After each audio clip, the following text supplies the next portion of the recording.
नमस्कार दोस्तों, स्वागत है आपका हमारे YouTube चैनल जरधारी क्लासेस में। दोस्तों, उत्तराखंड ज्योग्राफी का आज ये लेक्चर नंबर 6 है और आज हमारा टॉपिक है उत्तराखंड की जनजातियां।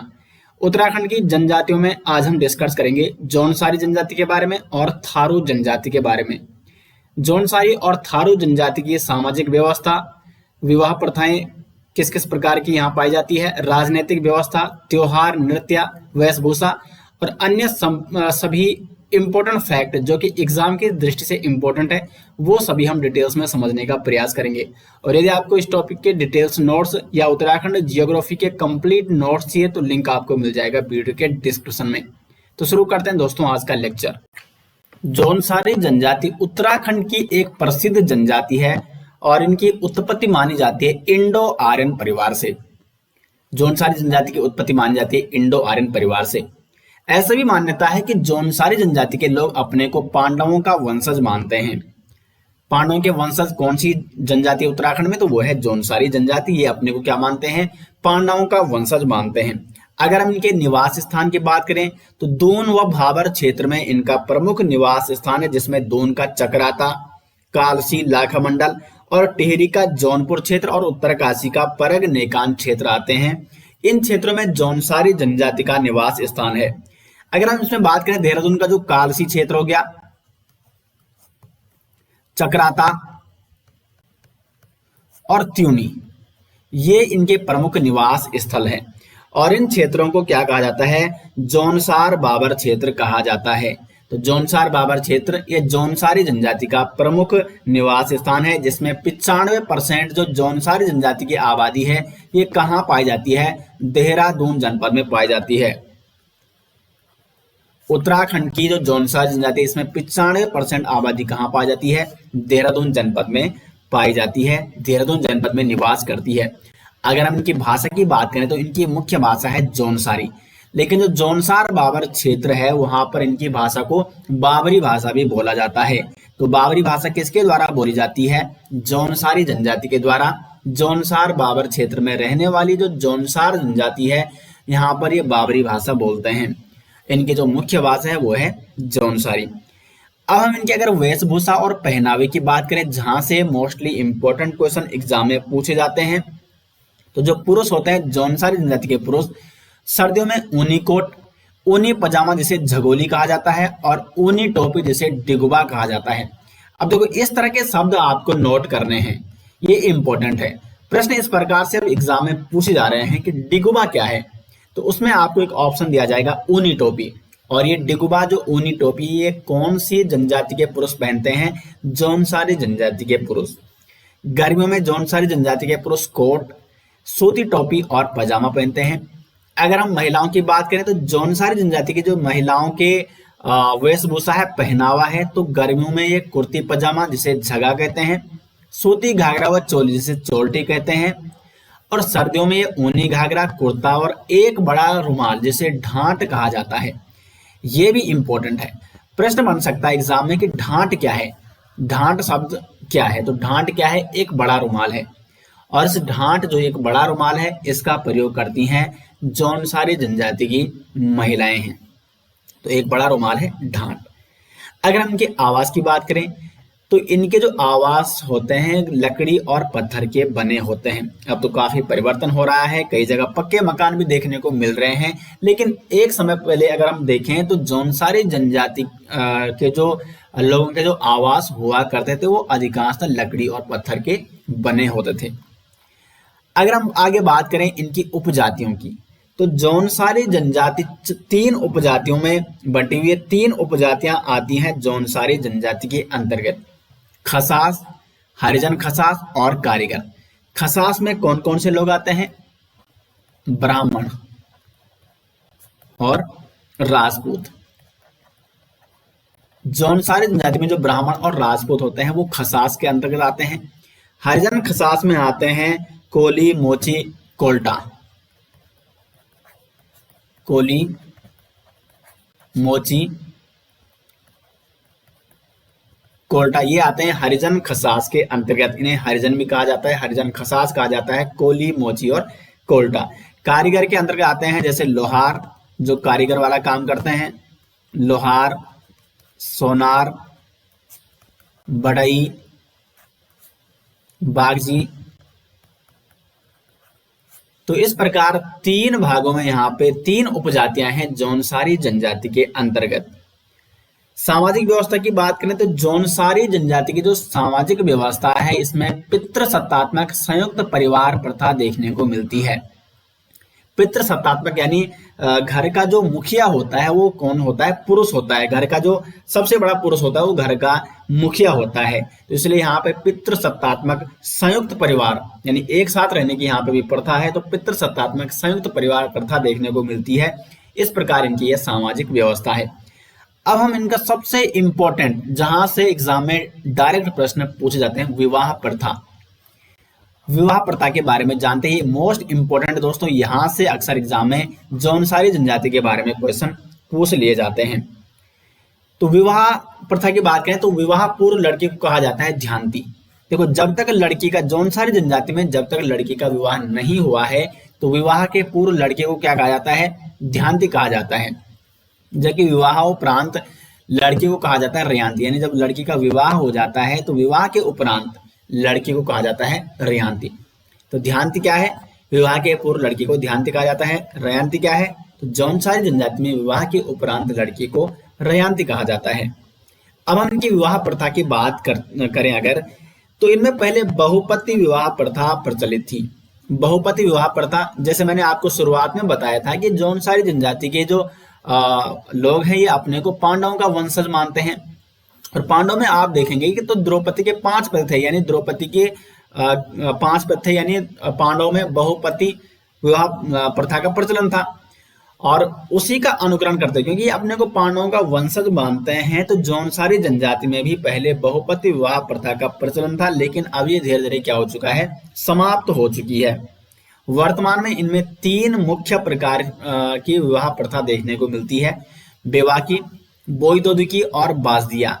तो प्रश्न डायरेक्ट इस प्रकार से बनता है कि बेवाकी या बोईदोदिकी या बाजदिया विवाह प्रथा किस जनजाति में देखने को मिलती है? तो जौनसारी जनजाति में। अब इनके बारे में डिटेल्स हम अभी जानेंगे।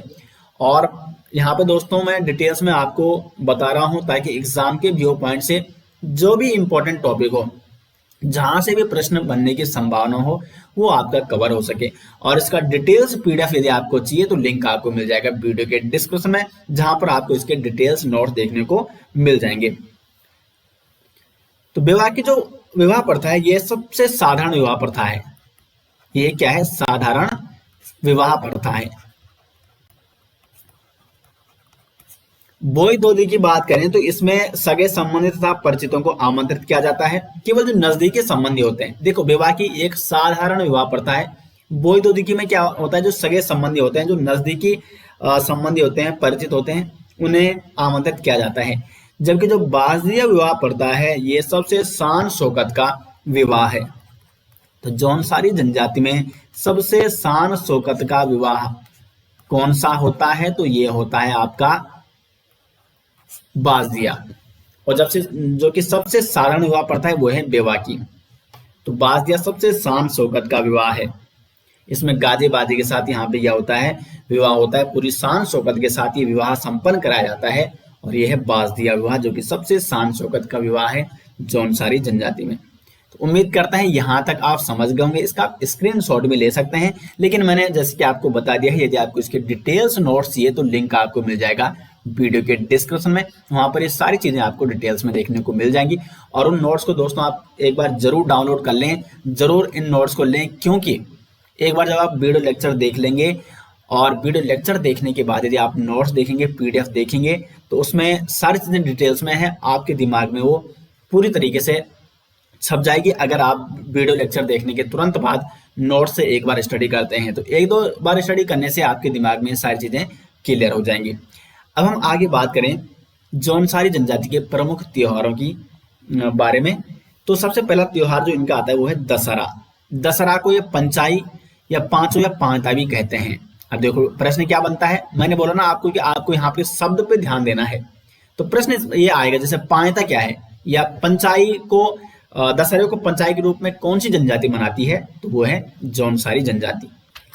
उसके बाद दीपावली या दियाई, तो इस दिन भीमाल का होला जलाते हैं और भैलो खेला जाता है। जौनसारी जनजाति के जो लोग होते हैं ये दीपावली को विशेष पर्व के रूप में मनाते हैं और इस दिन ये क्या करते हैं, भिमल का होला जलाते हैं और भैलो खेला जाता है।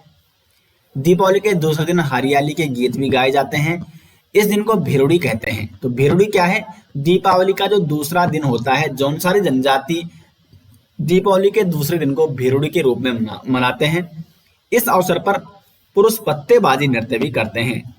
तो जौनसारी जनजाति के पुरुष पत्तेबाजी नृत्य कब करते हैं, भिरुड़ी के अवसर पर, जो कि दीपावली का दूसरा दिन होता है। बैसाखी को ये बिस्सू के रूप में मनाते हैं, बिस्सू कहा जाता है। जन्माष्टमी को यहाँ पे अठोई कहा जाता है।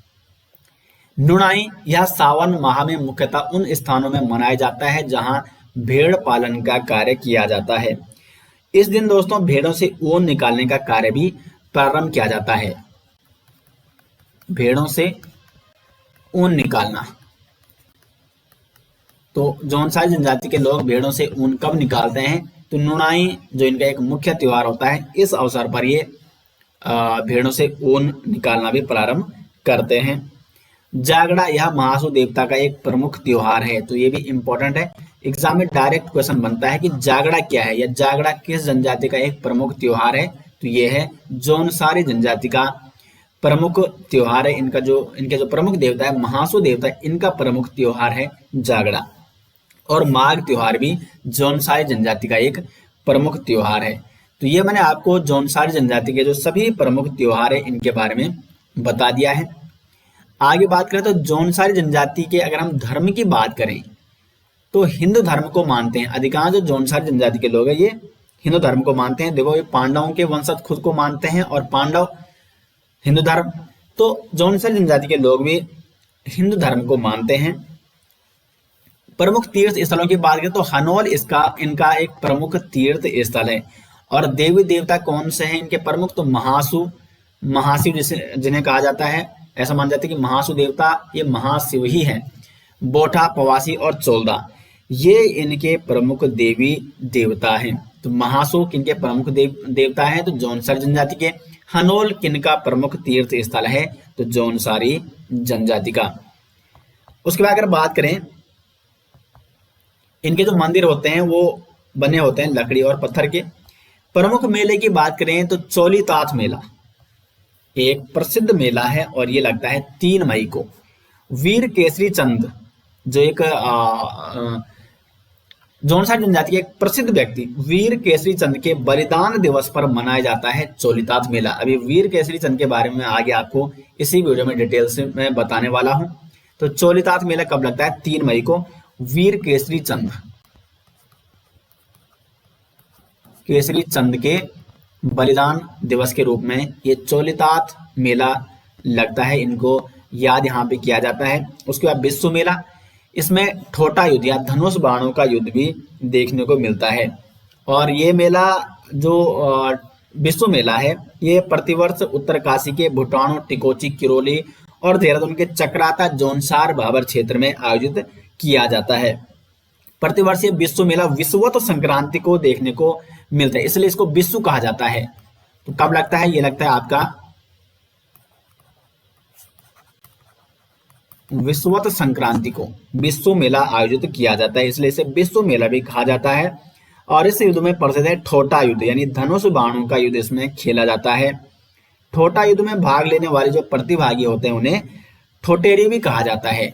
जो ठोटा युद्ध में भाग लेते हैं उन्हें क्या कहा जाता है, ठोटेरी भी कहा जाता है। तो ठोटा युद्ध या धनुष बाणों का युद्ध ये किस में आयोजित किया जाता है, बिस्सू मेला में। उसके बाद है मछमोड़ मेला। मछमोड़ मेला जौनसारी जनजाति एक प्रसिद्ध मेला है। इसमें केवल पुरुष भाग लेते हैं। इसमें नदी में तिमुर जो तेजबल झाड़ी होते हैं उसका पाउडर डालकर मछलियों को बेहोश करके पकड़ते हैं, इसलिए इसका नाम मछमोड़ मेला है, जिसमें मछली पकड़ने का खेल इसमें खेला जाता है। उसके बाद है जत्रियाड़ो मोड़, ये 25-26 सालों में एक बार लगता है। इस मोड़ में कई खत्ते जैसे पट्टियां मिलकर एक स्थान पर एकत्रित होकर परंपरागत हथियारों से युक्त गाजे बाजे के साथ शक्ति परीक्षण भी करते हैं। तो जो जत्रियाड़ो मोड़ मेला लगता है 25-26 सालों में एक बार लगता है और ये भी जौनसारी जनजाति का एक प्रसिद्ध मेला है। अब इनके प्रमुख नृत्य की बात करें तो यहाँ से भी इंपॉर्टेंट क्वेश्चन एग्जाम में पूछे जाते हैं, जैसे रांसो नृत्य, तांदी नृत्य, हारोल नृत्य, इसे परात नृत्य भी कहा जाता है, ठुमकिया नृत्य, घुमसू, झेला, पत्तेबाजी नृत्य जो कि दिवाली के अवसर पर किया जाता है, रास रासो, मंडवड़ा, सराई, जंगबाजी नृत्य, ये प्रसिद्ध नृत्य किए जाते हैं जौनसारी जनजाति के द्वारा। हारुल में रमतुल्ला जो कि रणसिंगा होता है, जिसे रणसिंगा भी कहा जाता है, वाद्य यंत्र का प्रयोग होता है। आपने शादियों में जरूर देखा होगा रणसिंगा, तो यहाँ पर इसे रमतुल्ला भी कहा जाता है। और हारुल जो हारुल नृत्य होता है इसमें विशेष रूप से किस वाद्य यंत्र का प्रयोग किया जाता है? रमतुल्ला यानी रणसिंगा का। अब हम आगे बात करें तो जौनसारी जनजाति की जो राजनीतिक व्यवस्था है ये इंपॉर्टेंट है। तो राजनीतिक व्यवस्था में बात करें तो इनके यहाँ दो समितियां हैं, एक है खुमरी समिति और एक है खत समिति। खुमरी समिति में अगर हम बात करें तो खुमरी का मुखिया होता है ग्राम सयाना। खुमरी का जो मुखिया होता है वो कौन होता है? ग्राम सयाना इसे कहते हैं। और प्रत्येक परिवार का एक एक सदस्य खुमरी का सदस्य भी होता है। खुमरी का मुखिया कौन हो गया? ग्राम सयाना। और खुमरी के जो सदस्य होते हैं वो होते हैं प्रत्येक घर के सदस्य।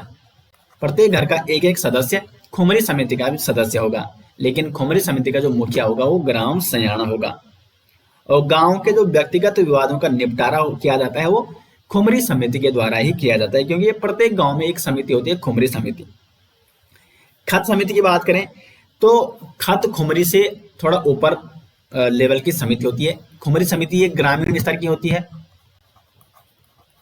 ग्रामीण स्तर पर होती है। जबकि खत यानी पट्टी, ये होती है एक पट्टी, इसमें लगभग 5-6 गांव आते हैं या इससे अधिक गांव आएंगे, तो एक पट्टी स्तर की समिति होती है खत समिति। और इसका जो मुखिया होता है वो होता है खत सयाना, जो पूरी पट्टी का सयाना होगा, जो खत का सयाना होगा। 2 या 2 से अधिक गांव या 3 गांव या इससे अधिक गांव का जो मामला होता है, विवाद होता है, वो खत समिति में निपटाया जाता है। जैसे जो ग्रामीण स्तर का मामला है वो तो खुमरी समिति द्वारा निपटाया जाएगा, लेकिन जो 2-3 गांव या 2 गांव के बीच का मामला है वो खत समिति द्वारा निपटाया जाता है। खुमरी संस्था में एक और इंपॉर्टेंट शब्द आपको नोट करना है, नालस। देखो ये शब्द मैं आपको इंपॉर्टेंट इसलिए बता रहा हूं क्योंकि इन्हीं से प्रश्न पूछे जाते हैं डायरेक्ट, और ये डिटेल्स आपको मिल जाएंगे हमारे ई बुक में, जिसका लिंक आपको दिया गया है वीडियो के डिस्क्रिप्शन में। जो ये टॉपिक मैं आपको करा रहा हूँ इसके डिटेल्स नोट्स यदि आपको चाहिए दोस्तों तो लिंक आपको मिल जाएगा वीडियो के डिस्क्रिप्शन में। तो खुमरी संस्था में मामला दर्ज कराने हेतु तो दिया जाने वाला कर, नालस क्या है? एक कर है। ये कहाँ दिया जाता है? ये दिया जाता है खुमरी समिति में। खुमरी संस्था में मामला दर्ज कराने हेतु तो दिया जाने वाला कर कौन है? नालस कर। अब हम इनकी अर्थव्यवस्था की बात करें तो कृषि और पशुपालन, इस पे विशेष रूप से इनकी अर्थव्यवस्था चलती है। कुछ प्रमुख शब्द मैं आपको यहाँ बता रहा हूँ। ऊंझा विधि, ऊंझा विधि क्या है जौनसारी जनजाति में? तो बीमारी को झाड़ फूंक द्वारा ठीक करने की प्रथा है ऊंझा विधि। बीमारी को झाड़ फूंक द्वारा ठीक करने की प्रथा। अन्य तांत्रिक विधि में इनमें बायथा, उल्टाव विधि, पुंगरा गणाद जिसे बुजिना भी कहा जाता है। और माली कौन होता है? जिस व्यक्ति पर देवता अवतरित होता है उस व्यक्ति को क्या कहा जाता है? माली कहा जाता है। तो ये कुछ प्रमुख शब्दावली है जौनसारी जनजाति के बारे में जो आपको विशेष रूप से नोट करनी है। अब आगे बढ़ते हैं और बात करते हैं जौनसारी जनजाति के जो प्रसिद्ध व्यक्ति हैं, चर्चित व्यक्ति हैं, तो इनके बारे में बात कर लेते हैं। यहाँ से भी अक्सर एग्जाम में डायरेक्ट क्वेश्चन बनता है। दोस्तों मैं आपको बता दूं, मैं आपको हर टॉपिक इस प्रकार से कवर करा रहा हूं ताकि उस टॉपिक से किसी भी प्रकार का प्रश्न छूटने की संभावना ना हो। अपनी तरफ से दोस्तों पूरा प्रयास कर रहा हूं कि आपको डिटेल्स में हर टॉपिक कवर कराया जाए, और इन सभी टॉपिकों के नोट्स आपको मिल जाएंगे वीडियो के डिस्क्रिप्शन में। तो प्रसिद्ध व्यक्ति की बात कर लेते हैं। जौनसारी जनजाति में जो प्रसिद्ध व्यक्ति हुए हैं, सबसे पहले वीर केसरी चंद। इनका जन्म होता है 1 नवंबर 1920 में। क्याबा गांव चक्राता में इनका जन्म होता है। आजाद हिंद फौज में रहते हुए इन पर मुकदमा चलाया गया और 3 मई 1945 को इन्हें फांसी दी गई। ये आजाद हिंद फौज के सिपाही थे और इन पर मुकदमा चलता है 1945 में। 3 मई 1945 को इन्हें फांसी दी जाती है। इसलिए प्रतिवर्ष 3 मई को वीर केसरी के बलिदान दिवस पर चोलिताथ मेले का आयोजन किया जाता है। तो ऊपर मैंने आपको चोलिताथ मेले के बारे में बताया था, जो कि 3 मई को आयोजित किया जाता है। तो 3 मई को इसीलिए आयोजित किया जाता है क्योंकि इस दिन वीर केसरी चंद जी का बलिदान दिवस आता है। 3 मई 1945 को इन्हें फांसी दी गई थी और इसलिए 3 मई को चोलिताथ मेले का आयोजन किया जाता है जौनसार बाबर क्षेत्र में। केदार सिंह, इनका जन्म स्थान है बिसोई। जौनसार के प्रथम समाज सेवी हैं केदार सिंह और इन्हें जौनसार बाबर में समाज सेवा एवं जन जागृति का अग्रदूत माना जाता है। तो जौनसार बाबर में समाज सेवा एवं जन जागृति का अग्रदूत किसे माना जाता है? केदार सिंह को माना जाता है। पंडित शिवराम, जौनसार क्षेत्र के प्रथम कवि और इनकी प्रमुख रचना है वीर केसरी। वीर केसरी चंद पर ही इन्होंने एक प्रमुख रचना रची है, वीर केसरी। पंडित शिवराम के द्वारा ये प्रमुख रचना रची गई है और ये जौनसार के प्रथम कवि हैं। भाव सिंह चौहान, ये प्रथम जौनसारी व्यक्ति हैं जिन्होंने मसूरी एवं इलाहाबाद विश्वविद्यालयों से शिक्षा प्राप्त की तथा खेल जगत में विशिष्ट उपलब्धि हासिल की और यह फादर ऑफ जौनसार बाबर सम्मान से सम्मानित होने वाले पहले व्यक्ति हैं। तो फादर ऑफ जौनसार बाबर किसे कहा जाता है? भाव सिंह चौहान को। नेक्स्ट यहाँ पे गुलाब सिंह चौहान, यह जौनसार क्षेत्र से उत्तर प्रदेश सरकार में मंत्री रह चुके हैं और इन्हें जौनसार में राजनीतिक जागरूकता का जनक भी माना जाता है। तो जौनसार में राजनीतिक जागरूकता का जनक किसे माना जाता है? गुलाब सिंह चौहान को। नेक्स्ट रतन सिंह जौनसारी, कविता के माध्यम से जौनसार को उजागर करने वाले रतन सिंह इस क्षेत्र के आधुनिक कवि हैं। देविका चौहान, इनका कार्य समाज सेवा एवं महिला उत्थान। तो देविका चौहान जो प्रसिद्ध समाज सेवी हैं, इनका संबंध है जौनसारी जनजाति से। कृपाराम जोशी, जौनसार बाबर क्षेत्र में समाज सेवा विकास के लिए एक संगठन की इन्होंने स्थापना की है। और उसके बाद है नंदलाल भारती, जौनसार संगीत के जनक इन्हें कहा जाता है। तो जौनसार संगीत के जनक कहा जाता है नंदलाल भारती को और जौनसार रत्न से ये सम्मानित भी हो चुके हैं। थारू जनजाति उत्तराखंड की एक प्रसिद्ध जनजाति है। अगर हम थारू जनजाति के निवास स्थान की बात करें तो अधिकांशतः उधम सिंह नगर जनपद में थारू जनजाति के निवास है। उधम सिंह नगर का खटेमा क्षेत्र हो गया, नानकमता, सितारगंज और किच्चा क्षेत्र में विशेष रूप से थारू जनजाति निवास करती है। इनके इतिहास की और इनके उत्पत्ति की बात करें तो कई इतिहासकारों का मानना है कि राजस्थान के थार मरुस्थल से आकर यहाँ पर थारू जनजाति के लोग बसे थे और इसलिए इन्हें थारू जनजाति भी कहा जाता है। जबकि कुछ अन्य इतिहासकार है दोस्तों जिनका मानना है, जिनका मतानुसार है कि किरात वंश से थारू जनजाति की उत्पत्ति हुई। अगर हम इनके शारीरिक गठन की बात करें तो मंगोल प्रजाति से ये मिलते जुलते हैं और इनका कद छोटा, मुख चौड़ा होता है और समतल नासिक वाला इनका शारीरिक गठन होता है।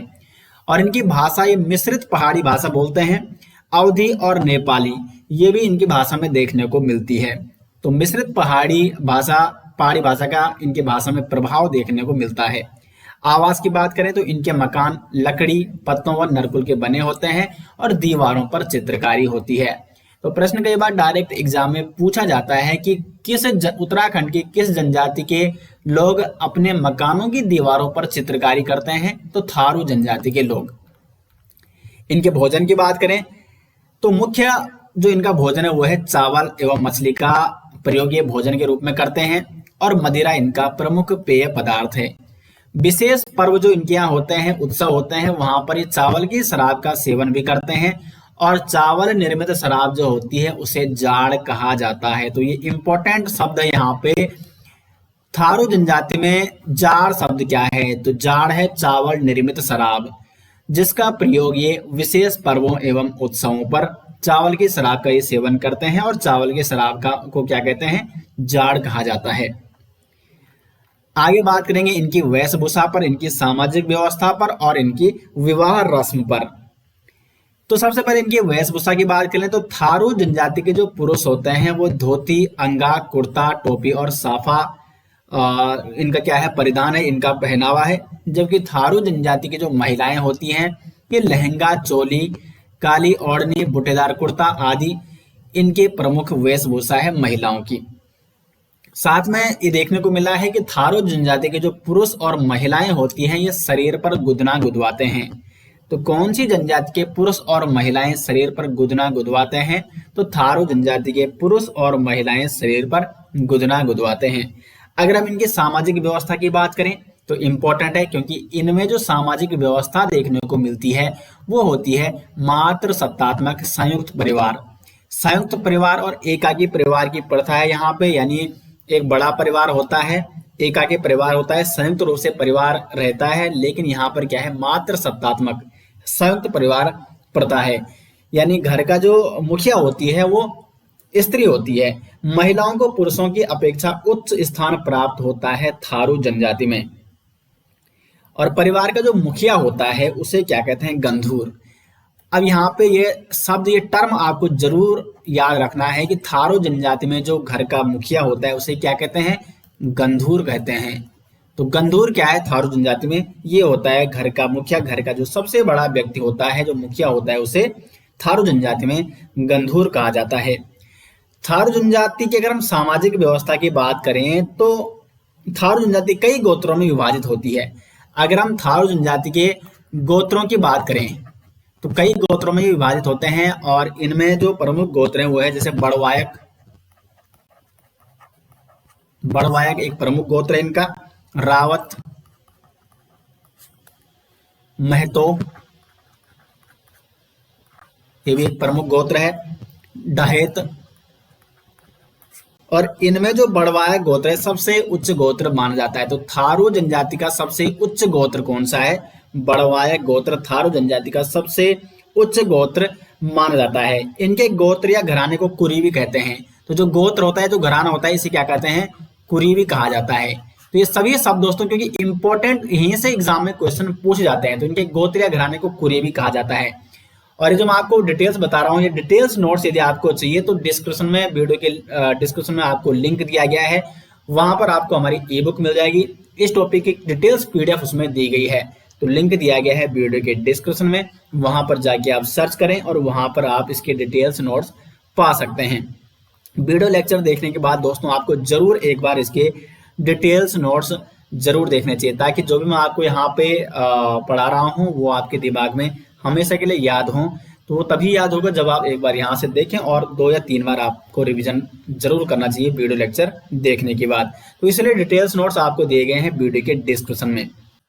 अब हम बात करेंगे थारू जनजाति में जो विवाह रस्में होती है। काफी महत्वपूर्ण दोस्तों इंपॉर्टेंट टॉपिक है, और यहाँ से अक्सर एग्जाम में प्रश्न पूछे जाते हैं। तो थारू जनजाति में विवाह की कुछ प्रमुख रस्में होती हैं, जैसे पक्की पोड़ी, अपना पराया, बात कट्ठी और गोना चाला रस्म। तो इनके बारे में एक एक करके हम डिटेल्स में जानेंगे। पक्की पोड़ी जो रस्म होती है ये एक विवाह रस्म होती है, और इसमें क्या होता है, विवाह तय करने की प्रथा। विवाह तय करने की प्रथा, प्रथा को क्या कहते हैं, पक्की पोड़ी, यानी विवाह तय हो गया। अपना पराया जो प्रथा है ये है विवाह से पहले सगाई या दिखनौरी रस्म। तो ये क्या होती है, सगाई रस्म होती है, और सगाई रस्म को यहाँ क्या कहा जाता है, दिखनौरी रस्म भी कहते हैं। ये शब्द आपको जरूर नोट करने हैं, दिखनौरी रस्म। तो जो अपना पराया रस्म होती है इसे सगाई या दिखनौरी रस्म भी कहते हैं। विवाह से पहले सगाई या दिखनौरी रस्म को अपना पराया कहा जाता है। उसके बाद है बात कट्ठी, यानी बात पक्की करना, विवाह की तिथि निश्चित करना। तो जब विवाह की तिथि निश्चित होती है तो इसे कहा जाता है बात कट्ठी प्रथा या बात कट्ठी रस्म। और फिर आता है गौना चाला रस्म, यानी लड़की का स्थायी रूप से अपने पति के घर जाना। लड़की का स्थायी रूप से पति के घर जाना, इसे क्या कहते हैं, गौना चाला रस्म कहते हैं। तो ये प्रमुख 4 रस्में हैं विवाह की। पक्की पोड़ी यानी विवाह तय करना की प्रथा, अपना पराया यानी सगाई या दिखनौरी रस्म से कहते हैं, बात कट्ठी यानी विवाह की तिथि निश्चित करना, और जब विवाह हो जाएगा और उसके बाद लड़की का स्थायी रूप से अपने पति के यहाँ जाना होता है तो इस रस्म को कहते हैं गौना चाला रस्म। अब यहाँ पे कुछ महत्वपूर्ण बातें मैं आपको बताने वाला हूँ। थारू जनजाति में विवाह की मध्यस्थता कराने वाला जो व्यक्ति होता है उसे कहते हैं मजपतिया। मजपतिया मजपतिया कौन सा होता है? जो विवाह की मध्यस्थता कराने वाला व्यक्ति, मजपतिया उसे कहा जाता है। विवाह प्राय कब होता है? माघ में। माघ या फ्लोरा दूज में थारू जनजाति में क्या होता है? विवाह संपन्न कराया जाता है। रविवार या बृहस्पतिवार का जो दिन होता है उसे ये लोग शुभ दिन मानते हैं। और विवाह के पश्चात लड़की एक दिन के लिए वर के घर आती था, दूसरे दिन अपने पिता के साथ वापस लौट जाती है। जैसे ये देखो यहाँ पे आप समझो बात कटी, यानी विवाह की तिथि निश्चित हो चुकी है। तिथि निश्चित होने के बाद जिस तिथि को विवाह होगा, जो शुभ दिन होगा, उस दिन विवाह कराया जाएगा। और विवाह के पश्चात लड़की एक दिन के लिए अपने वर के घर यानी अपने पति के घर जाएगी और दूसरे दिन अपने पिता के घर वापस आ जाती है। और उसके बाद जब तक गोना चाला रस्म नहीं आया तब तक वो अपने पिता के घर ही रहती है। और जब गोना चाला रस्म आ जाएगा फिर लड़की स्थायी रूप से अपने पति के घर चली जाती है। तो ये भी आपको विशेष रूप पर ध्यान देने की यहाँ पे बात है। डिटेल से मैंने आपको थारू जनजाति के विवाह रस्म के बारे में यहाँ पे एक्सप्लेन किया है। आगे बढ़ेंगे, अब इनकी कुछ विवाह प्रथा के बारे में बात कर लेते हैं। ये अभी तक क्या थी? विवाह की रस्में। कौन कौन सी रस्में, वैवाहिक रस्में थारू जनजाति में देखने को मिलती है। अब हम इनके विवाह प्रथा की बात करें तो इनमें पहले मुख्यतः बदला विवाह प्रथा, काज और डोला विवाह प्रथा देखने को मिलती थी। बदला विवाह प्रथा में क्या होता था? बहनों का आदान प्रदान होता था। और काज और जो डोला विवाह प्रथा थी इसमें वधुमूल्य विवाह ये प्रथा थी, यानी वधु का मूल्य लिया जाता था। तो पहले इनमें बाल विवाह प्रथा और काज और डोला विवाह प्रथा देखने को मिलती, इसका प्रचलन था। और अब थारू जनजाति में मुख्यतः तीन काठी विवाह देखने को मिलते हैं। पक्की पोड़ी, अपना प्राय और बात कटी, इन्हें कहा जाता है तीन टिकटी विवाह। तीन टिकटी या इसको तीन काठी विवाह भी कहते हैं। तो तीन काठी विवाह यानी तीन रस्म होती है, पक्की पोड़ी, अपना प्राय और बात कट्ठी। तो इसे तीन काठी विवाह रस्म भी कहते हैं। तो तीन काठी विवाह रस्म या तीन टिकटी विवाह रस्म ये किस जनजाति में देखने को मिलती है? ये विवाह रस्म थारू जनजाति में देखने को मिलती है। एक और विवाह प्रथा भी यहाँ पर देखने को मिलती है, लठ भरवा भोज। अब ये लठ भरवा भोज प्रथा क्या है, इसको आपको ध्यान से समझना है। लठ भरवा भोज क्या होता है कि यदि किसी लड़के का गोना चाला न आया हो, क्योंकि गोना चाला जब तक नहीं आता है तब तक लड़की क्या करती है? अपने पिता के यहाँ रहती है। जैसे विवाह हो जाता है, विवाह के बाद वो एक दिन के लिए अपने पति के यहाँ जाती है और फिर अपने पिता के यहाँ आ जाती है और तब तक पिता के यहाँ रहती है जब तक गोना चाला रस्म न आए, क्योंकि गोना चाला रस्म के बाद ही वो स्थायी रूप से अपने पति के यहाँ चली जाएगी। तो यदि किसी लड़की का गोना चाला रस्म न आया हो और उससे पहले ही उसकी पति की मृत्यु हो जाए तो लड़की का पिता अन्य घर में विवाह कराने के लिए, लड़की का अन्य घर में विवाह कराने के लिए क्या करता है? बिरादरी में एक भोज कराता है जिसे लठ भरवा भोज कहते हैं। तो आप समझ गए होंगे कि लठ भरवा भोज कब कराया जाता है? यदि किसी लड़की का गोना चाला रस्म न आया हो और उससे पहले उसकी पति की मृत्यु हो जाए तो फिर उस लड़की का विवाह किसी अन्य घराने में कराने के लिए लड़की का पिता अपनी बिरादरी वालों को एक भोज कराता है जिसे कहते हैं लठ भरवा भोज। और थारू जनजाति में विधवा विवाह का प्रचलन भी है, यानी यहाँ पर विधवा विवाह भी होता है। और थारू लोग तलाक के लिए एक शब्द का प्रयोग करते हैं, उररी। तो प्रश्न बन सकता है कि थारू जनजाति में तलाक के लिए किस शब्द का प्रयोग किया जाता है? उररी शब्द का प्रयोग किया जाता है। धर्म की बात करें तो थारू जनजाति के लोग भी हिंदू धर्म को ही मानते हैं, क्योंकि जैसे मैंने आपको पहले ही बताया कि कई इतिहासकार मानते हैं कि ये राजस्थान के थार क्षेत्र से आए थे यहाँ पे।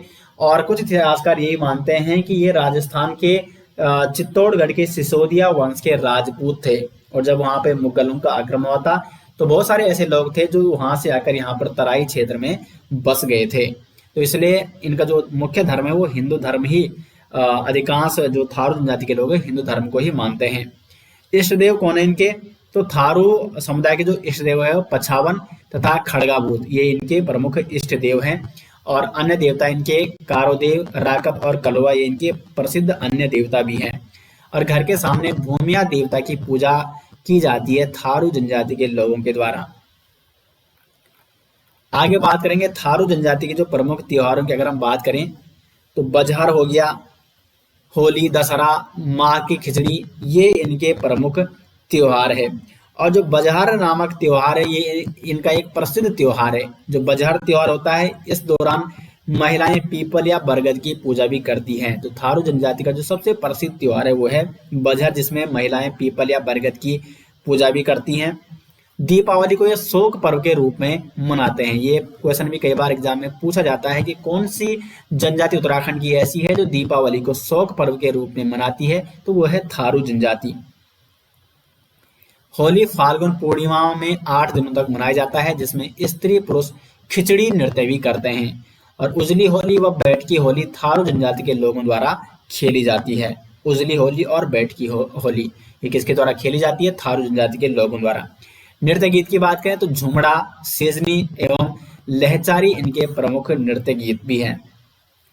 आगे बढ़ेंगे, अगर हम इनके राजनीतिक व्यवस्था की बात करें, थारू जनजाति का जो राजनीतिक व्यवस्था है वो किस प्रकार से है? तो पंचायत का जो प्रमुख होता है उसे कहते हैं मुखिया। मुखिया कौन है?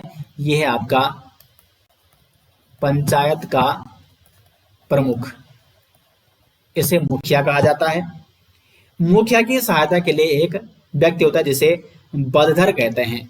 तो थारू जनजाति में बदधर क्या होता है? तो ये जो पंचायत का प्रमुख होता है मुखिया, उसकी सहायता के लिए जो व्यक्ति होता है उसे बदधर कहते हैं। प्रत्येक घर का जो मुखिया होता है उसे गंधूर कहते हैं। और गंधूर क्या होता है? बिरादरी पंचायत का सदस्य होता है। तो देखो, पंचायत का मुखिया या प्रमुख हो गया मुखिया, और पंचायत में प्रत्येक घर से एक सदस्य होता है जो घर का मुखिया होता है, और घर के उस मुखिया को गंधूर भी कहा जाता है। न्याय के लिए इनमें महापंचगण प्रथा है। महापंचगण प्रथा, इसका संबंध है न्याय से। तो न्याय के लिए महापंचगण यानी मदिरा के साथ तर्क वितर्क की प्रथा किस जनजाति में देखने को मिलती है? थारू जनजाति में। अर्थव्यवस्था की बात करें तो कृषि, पशुपालन एवं आखेट, ये इनके प्रमुख जो इनकी अर्थव्यवस्था चलती है वो कृषि से चलती है, पशुपालन और आखेट से चलती है। और मछली पकड़ना ये भी इनका एक प्रमुख व्यवसाय है।